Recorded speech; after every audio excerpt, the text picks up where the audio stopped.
Hello students, जैसा कि आपको पता है कि ट्वेल्थ एग्ज़ाम का जो डेट शीट है वो जारी कर दिया गया है ना। तो आप लोग को जो है ना प्रैक्टिस में लग जाना चाहिए।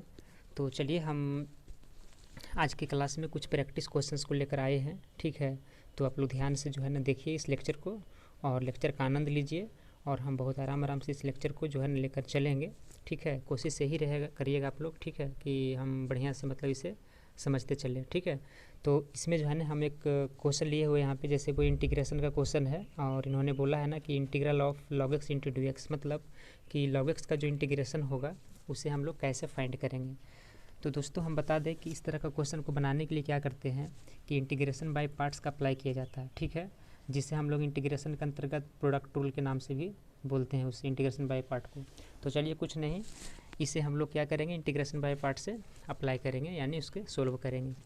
तो इंटीग्रेशन बाय पार्ट का थ्योरी है कि इसका सबसे पहले हम लोग जो है ना सीक्वेंस देखते हैं। जैसे इसमें एक थ्योरी होता है आईलेट, है ना, ILATE, मतलब कि जो हमारे पास फंक्शन दिया हुआ है वो इस ऑर्डर में अरेंज है या नहीं। अगर है तो ठीक है और नहीं है तो उसे करना पड़ेगा, ठीक है, पहली बात। दूसरी बात इसका ये है कि जब भी हम लोग प्रोडक्ट रूल लगाते हैं इंटीग्रेशन के अंतर्गत, तो जैसे प्रोडक्ट रूल इसका जो होता है ना U into V into D, ठीक है, यानी वो U इंटू वी के फॉर्मेट में रहना चाहिए, यानी दो फंक्शन यहाँ पे रहना चाहिए। हमारे पास यहाँ पर गाइस देख लीजिए बढ़िया से कि वो जो है ना एक सिंगल फंक्शन दिया हुआ है ना। तो यहाँ पे डायरेक्ट हम क्या करेंगे कि वो इंटीग्रेशन बाय पार्ट नहीं लगा सकते हैं। तो इन दिस केस हम लोग को करना क्या करेगा, integration log x into one into D x, हम लोग यहाँ पे वन का हेल्प लेंगे, ठीक है। अब हमें देखना है क्या आईलेट के हिसाब से अरेंजमेंट जो है वो सही है या गलत है। तो चेक करते हैं। आई स्टैंड्स फॉर क्या होता है इन्वर्स फंक्शन, है ना। L stands for logarithmic function और एल स्टैंड्स फॉर क्या होता है algebraic function, trigonometric function, I stands for exponential function. तो see here is log X and one. तो I think and you also think कि log X जो है वो हमारा क्या है जहाँ पे लॉगरिथमिक फंक्शन है। तो इस सीक्वेंस में जो है ना एल पहले आ रहा है, यानी जो लॉग एक्स दिख रहा है ना उसे एल हम यू लेंगे और जो बाद में वन आ रहा है तो वो हमारा अलजेब्रिक फंक्शन है। तो ये जो है बाद में इसे हम लोग वी लेंगे, ठीक है, वी है ये।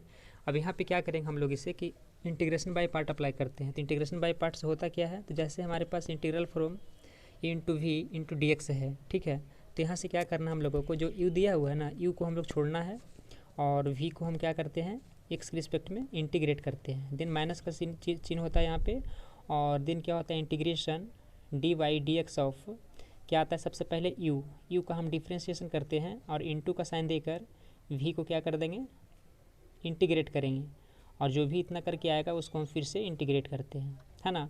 तो ये होता है इंटीग्रेशन बाय पार्ट्स का फार्मूला है। तो इसी पे चलिए हम इसे ऑपरेट करते हैं। तो सबसे पहले फार्मूला बोला है कि यू को छोड़ना है। यू हमारे पास क्या लॉग एक्स है, तो लॉग एक्स को हम यहाँ पे क्या करेंगे छोड़ेंगे, है ना। और देन क्या करना है वी को इंटीग्रेट करना है। तो वी हमारे पास वन है, वन का इंटीग्रेशन आप लोग को पता है, हम क्या लिखेंगे यहाँ पे एक्स लिखेंगे, ठीक है। देन यहाँ पे माइनस का चिन्ह होता है तो हम यहाँ पे चलो माइनस लिखेंगे। अगेन एंड अगेन क्या करना होगा हम लोगों को यहाँ पे कि integral D by D x of you हमारे पास गाइज क्या है लॉग एक्स है। तो लॉग एक्स का पता है ना डिफ्रेंशिएशन करना है। तो लॉग एक्स का जो डिफ्रेंशिएशन होता है वो वन बाई एक्स होता है और इनटू वी को क्या करना है इंटीग्रेट करना है ना। वी को क्या करना है इंटीग्रेट करना है। यहाँ सॉरी छूट गया है, एक इंटीग्रेशन सिंबल यहाँ पे आएगा ऐसे करके, ठीक है। वी को क्या करना है इंटीग्रेट करना है। तो वी हमारे पास वन है तो वन का गेन कितना हो जाएगा एक्स हो जाएगा। जो भी आएगा उसको फिर से हम लोग क्या करेंगे इंटीग्रेट करेंगे। तो एक्स बन जाएगा तो कट जाएगा वन बार में। तो यहाँ से इसको अरेंज अगर किया जाए तो आ जाएगा एक्स लॉग एक्स और minus integration of one into D x. अब अगर वन का इंटीग्रेशन फिर से अगर हम करते हैं तो वन का इंटीग्रेशन तो पता ही होगा क्या होता है एक्स लॉग एक्स माइनस और वन का एक्स होता है और प्लस का क्या इसमें ऐड करते हैं सी। अब इसे अगर अरेंज किया जाए तो इन दोनों में से अगर हम एक्स को बाहर करते हैं तो यहाँ से आ जाएगा log X minus one plus C. तो गाइज यही जो है ना इस क्वेश्चन का आंसर हो जाएगा। अब हम नेक्स्ट क्वेश्चन को देखते हैं। देखिए नेक्स्ट क्वेश्चन जो दिया हुआ है ना वो है x square into e to the power x cube है। मतलब यहाँ पर भी हम लोग इंटीग्रेशन बाय पार्ट लगाएंगे, लेकिन गाइज जब यहाँ पे थोड़ा सा ये चीज़ ध्यान रहे, जैसे हमारे पास इंटीग्रेशन बाय पार्ट हम तभी लगाते हैं जब हमारे पास जो है ना ई इंटू वी के फॉर्म में कोई भी क्वेश्चन दी हुई होती है ना। तो यहाँ पर अगर हम एक्स स्क्वायर को यू मानते हैं और अगर ई की पावर एक्स क्यूब को भी मानते हैं तो यहाँ पर जो है ना कुछ और भी देखिए मल्टीपल फंक्शन दिए हुए हैं। तो हम एक काम करते हैं कि इसे जो है ना सबसे पहले हम यू इंटू वी के फॉर्मेट में लाते हैं। तो यहाँ पर हम लोग को अप्लाई करना पड़ेगा, क्या अप्लाई करना पड़ेगा सब्स्टिट्यूशन, ठीक है। तो चलिए हम इसमें सब्स्टिट्यूशन को अप्लाई करते हैं। तो ये काम करते हैं हम यहाँ पे पुट एक्स क्यू की जगह पे हम टी पुट करते हैं, तो यहाँ से कितना आ जाएगा हमारे पास 3x² into D x is equal to d t. और ध्यान रहे एक्स क्यू का मतलब इसको हम डिफ्रेंशिएट कर रहे हैं with respect to x, x के रिस्पेक्ट में से हम डिफ्रेंशिएट करेंगे तो 3x² आएगा और एक्स का फिर कर देंगे तो डी एक्स, ठीक है। और यहाँ पर जो टी है उसका क्या हो जाएगा डी टी। तो अगर यहाँ पे x² इंटू डी एक्स की वैल्यू देखा जाए तो हमारे पास आ जाएगा डी टी बाई थ्री जो है ना वो डिवाइड में इधर आ जाएगा। अब अगर हम क्वेश्चन को देखते हैं यहाँ पे तो देखिए हमारे पास जो है ना x² इंटू डी एक्स है, तो x² इंटू डी एक्स वो डी टी बाई कितना है 3 है। तो यहाँ पे अगर हम डी टी बाई 3 अप्लाई कर दें और इंटू ई की पावर एक्स क्यूब था, है ना, e raise to the power x cube, तो एक्स क्यूब को हमने टी लिया है तो ई टू द पावर टी हो जाएगा। तो यहाँ पे टू द पावर क्या लिख देंगे टी लिख देंगे, क्लियर। एंड देन क्या करना पड़ेगा 1/3 हेयर कॉन्स्टेंट, 1/3 जो है वो क्या है कांस्टेंट है, तो इसे हम यहाँ से बाहर कर सकते हैं। हमारे पास आ जाएगा कितना तो ई to the power T into D T.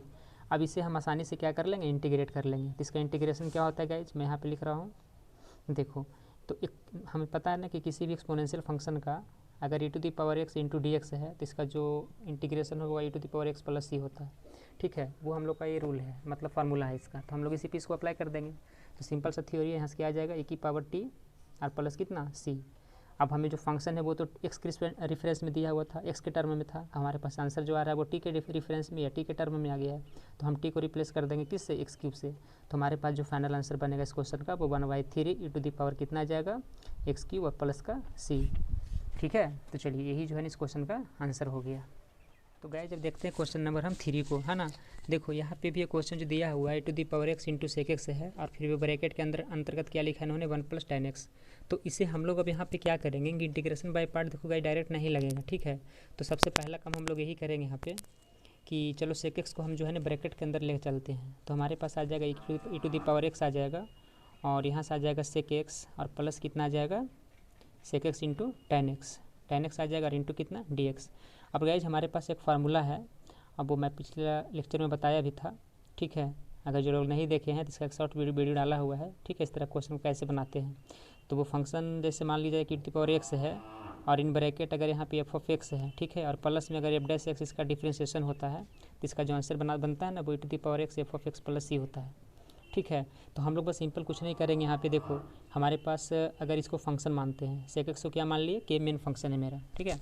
तो इसका जो डिफरेंशिएशन होता है वो क्या होता है sec x into tan x। तो आई थिंक हम लोग इसी बेस पे इसको कर सकते हैं। जैसे ई टू द पावर एक्स है तो मैच कर रहा है, एफ ऑफ एक्स अगर इसे लेते हैं हम लोग यहाँ पे मान लेते हैं तो इसका डेरिवेटिव कितना होता है sec x into tan x। तो हमारे पास जो आंसर बनेगा ना वो क्या बनेगा तो ई to the power X F of X, तो हमारे पास यही आ जाएगा E to the power X और यहाँ से आ जाएगा सेक एक्स प्लस कितना सी। तो इस क्वेश्चन का ये आंसर हो जाएगा। क्वेश्चन नंबर 4 जो हमारे पास दिया गया है वो इंटीग्रेशन फ्रॉम 1 to √3 और हमारे पास वो है डी एक्स वाई 1 + x², है ना, आर इंटू क्या है कुछ नहीं बस डी एक्स तो लिख ही दिया हूँ।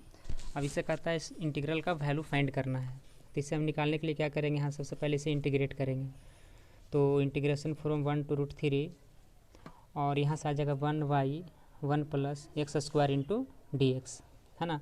तो इसे अगर हम यहाँ से इसका फार्मूला की बात करते हैं गाइज तो हमारे पास देखिए एक फार्मूला होता है डी एक्स वाई 1 + x² अगर रहे कोई फंक्शन यहाँ पे तो इसका होता है 1y(a) और ये होता है tan इनवर्स xy(a). अब यहाँ पर a क्या लिख रहे हैं तो ये इस तरह का फॉर्मेट रहता है, ठीक है। तो इसी फार्मूला पे इसे अगर हम अप्लाई करते हैं गाइज तो क्या बनेगा हमारे पास, तो देखिए 1y(a) का मतलब होता है कि 1y1 क्योंकि a की जगह पर तो 1 है, अगर स्क्वायर करके चलते हैं तो, ठीक है। देन है tan इनवर्स xy(a), तो यहाँ से आ जाएगा tan इनवर्स x, तो x का मतलब तो x ही है, i का मतलब 1 और हमारे पास ये डेफिनेट इंटीग्रेशन है तो लिमिट जो है 1 to √3 रह जाएगा। अब यहाँ से इसे हम क्या करते हैं अपर लिमिट और लोअर लिमिट का पुटिंग, तो यहाँ से आ जाएगा 1 to √3। अब यहाँ से इसे हमें पुट करना है लिमिट, तो देखो अपर लिमिट माइनस क्या होता है लोअर लिमिट, मतलब यहाँ जो इंटीग्रेशन करके हमारे पास टर्म बचा उसको upper limit minus lower limit करते हैं। तो यहाँ से आएगा tan inverse √3 upper limit minus, अगर लोअर लिमिट रखा जाए तो tan इनवर्स कितना आएगा 1। अब इसे सिंप्लीफाई अगर किया जाए तो ये आ जाएगा हमारे पास tan इनवर्स, और tan में √3 कितना डिग्री की वैल्यू होता है, तो tan में √3 जो है वो 60 होता है। तो यहाँ से क्या कर देंगे tan π/3, देन हो जाएगा माइनस tan इनवर्स, अब 1 जो है tan में कितनी डिग्री की वैल्यू है तो 10 पाई/4 है। 10 से tan इनवर्स यहाँ से हम लोग कैंसिल कर देंगे, तो हमारे पास बचेगा पाई/3 माइनस पाई/4।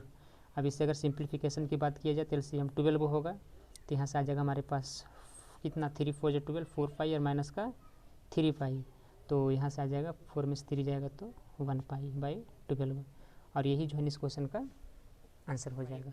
ठीक है, देखिए क्वेश्चन नंबर 5 क्या कह रहा है, limit from 0 to 2/3 dx/4 + 9x²। Guys इसमें भी हम लोग क्या करेंगे कि जो अभी हम पिछला क्वेश्चन में जैसे देखिए यहाँ पर जो फॉर्मेट है ना, मतलब इंटीग्रेशन के फार्मूले का, इसी को अप्लाई करेंगे यहाँ पे भी हम। ठीक है, बशर्ते कि वो जो है ना इस फॉर्मेट में है या नहीं, अगर नहीं है तो लाना पड़ेगा, अगर है तो डायरेक्ट लगाएंगे। ठीक है, तो ये देखिए फॉर्मेट जो है ना इस पैटर्न पे नहीं दिया हुआ, सबसे पहले इससे हमें क्या करना पड़ेगा, इस फॉर्मेट को चेंज करना पड़ेगा थोड़ा सा, तो चेंज करते हैं। इंटीग्रेशन फ्रॉम 0 to 2/3 तो ठीक ही है, यहाँ से dx आएगा और y। अब यहाँ पे देखिएगा जो 4 है ना दिया हुआ, इसे हम क्या करेंगे 2 के स्क्वायर लिखेंगे, और प्लस जो 9x² है इसे हम क्या करेंगे 3x का स्क्वायर लिखेंगे। अब हमारे पास आ गया a² + x² का, इसका जो फार्मूला होता है वो क्या होता है 1/a, तो 1/a, a की जगह पर गाइज 2 है तो 2 लिखेंगे, और यहाँ से आ जाएगा हमारे पास tan इनवर्स x/a, तो x/a मतलब x तो हमारे पास 3x है, और वाई ए का मतलब तो 2 है, तो यहाँ से 2 लिखेंगे। और साथ ही साथ गाइज हम लोग को पता है कि हम लोग मेन फंक्शन का तो इंटीग्रेशन करते हैं, लेकिन बाकी जो बचता है उसको डिफ्रेंशिएशन करते हैं, तो यहाँ से तो हमारे पास 3x का जो डिफ्रेंशिएशन होगा वो कितना होगा 3, और 3 कहाँ लिखाता है फ्रैक्शन के नीचे, तो 1/3 लिखना होगा।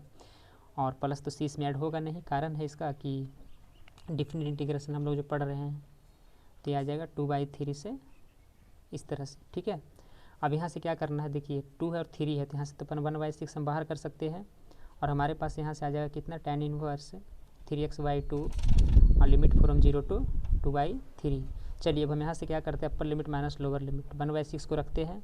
अब यहाँ से अगर अपर लिमिट यहाँ पे x की जगह पर 2/3 को रखा जाए तो देखिए क्या बनेगा, tan इनवर्स 3 इंटू, और x की जगह पर रखेंगे 2/3, और y2 तो फिर से है ही, और माइनस लोअर लिमिट तो 0 है, तो यहाँ से आ जाएगा tan इनवर्स 0 इंटू 3/2 ऐसे करके, है ना। दिन आएगा हमारे पास 1/6, दिन क्या आएगा 1/6, और यहाँ से देखिएगा 3 से 3 पहले 1 बार में कटेगा, और 2 से 2 भी कट जाएगा, यानी tan इनवर्स 1 आएगा, और माइनस यहाँ से कितना आ जाएगा tan इनवर्स ओवरऑल 0 आएगा। क्लियर, दिन आएगा 1/6। अब पता है tan इनवर्स 1 कितना होता है पाई/4 होता है, क्यों होता है, क्योंकि 10 में ये पाई/4 की वैल्यू है, तो हम इस 1 को 10 पाई/4 लिख सकते हैं, और 10 पाई/4 का मतलब सीधे सीधे होता है कि 10 से tan इनवर्स कट जाएगा, तो हमारे पास पाई/4 आएगा, और माइनस tan 0 तो 0 ही होता है, 0 छोड़ देंगे, यानी हमारे पास जो आंसर बना वो बना 1/6 इंटू पाई/4, तो आ जाएगा पाई/24। ये इस क्वेश्चन का आंसर हो जाएगा। तो चलिए दोस्तों, आज का लेक्चर कैसा लगा हमें कमेंट बॉक्स में ज़रूर बताइए। ठीक है, और अगर वीडियो आपको पसंद आई हो तो लाइक सब्सक्राइब शेयर करना ना भूलें। तो चलिए इस क्लास को मैं ही पिन कर रहे हैं। Thank you.